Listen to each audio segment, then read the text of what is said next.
Você tem acompanhado essa discussão sobre futuro do trabalho? Eu estava lendo uma matéria onde uma pesquisa da Oxford previa que até o final dessa década, 45% dos postos de trabalho nos Estados Unidos iam desaparecer. E aí vinha a McKinsey e dizia que aqui no Brasil, até 2030, aproximadamente 14% dos trabalhos iam ser substituídos, automatizados ou desapareceriam, o que isso seria em torno de 16 milhões de postos. E quando a gente lê essas matérias, e os cenários, a gente fica apreensivo.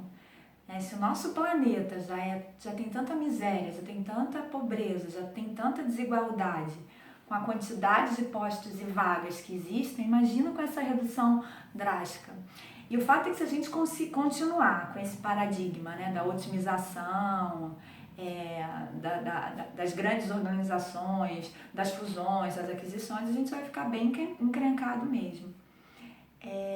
Mas, por outro lado, eu acho que tem uma oportunidade gigantesca nesse momento que a gente está vivendo.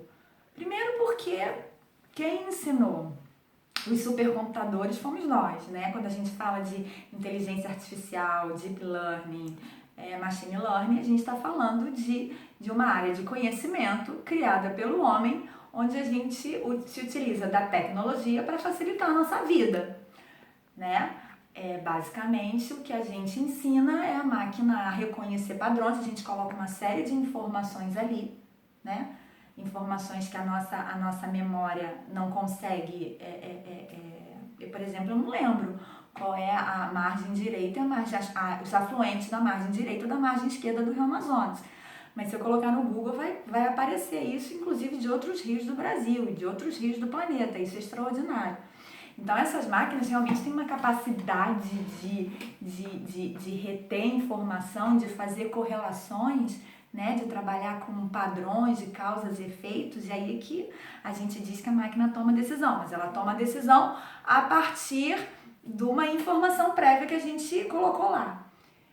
E aí a gente fala, meu Deus, mas agora as máquinas estão fazendo coisas que eu fazia no meu trabalho. E agora? E aí vira essa discussão tola, que parece até uma coisa da década de 60, da briga entre os humanos e as máquinas, uma coisa assim meio apocalíptica, sombria. Então a primeira coisa é essa, a gente ficou tão bom, a gente usou tanto uma parte do nosso cérebro, que trabalha com um padrão, que quer ganhar tempo, que quer diminuir o consumo de energia, porque o nosso cérebro é o órgão que mais gasta energia, que gosta tanto do hábito, da repetição, da sistematização, do pensamento linear, da relação de causa e efeito, da previsibilidade. A gente ficou tão bom nisso que a gente se tornou apto a ensinar isso para as máquinas. Só que alguns de nós, quando se dão conta disso, falam, ih, caramba, e agora? O que eu faço? O que a gente tem que fazer reaprender a utilizar uma parte do nosso cérebro que ficou esquecida pela grande maioria das pessoas, que é uma parte do cérebro muito mais perceptiva, intuitiva, inventiva, criativa, que não trabalha necessariamente com dados e informações antigas, que consegue enxergar o novo como de verdade o novo, como que consegue fazer correlações, imaginações, predições, cenários nunca antes pensados, que consegue sentir, que consegue intuir, que consegue perceber lacunas, que consegue enxergar o que não necessariamente está claro, entender as nuances do que está sendo dito.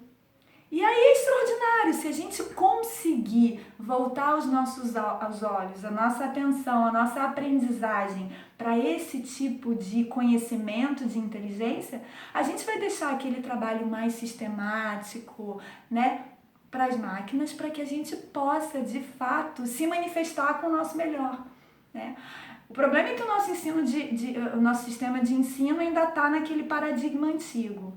Mas eu acho que é um caminho extraordinário. Se a gente conseguir perceber que cada um de nós tem um talento completamente diferenciado, autêntico e que pode colocar a serviço, a gente começa a não ter mais medo disso e começa a vislumbrar um outro tipo de inteligência, de conhecimento, de aprendizado muito mais interessante. Eu, há 2 semanas, fui num workshop e a palestrante estava falando de música. E ela trouxe aquela música do Queen, né? O Bohemian Rhapsody, que é uma música que, quando foi lançada na década de 70, a gravadora ficou enlouquecida. Nossa, uma música de quase 6 minutos, né? E ela é um dos sucessos absurdos, né? Do Queen e da música do mundo, né?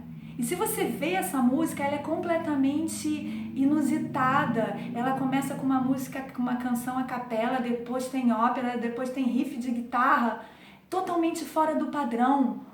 Hoje, os robôs fazem música, fazem arte, mas fazem a partir de um padrão, de uma previsão, e fazem muito bem.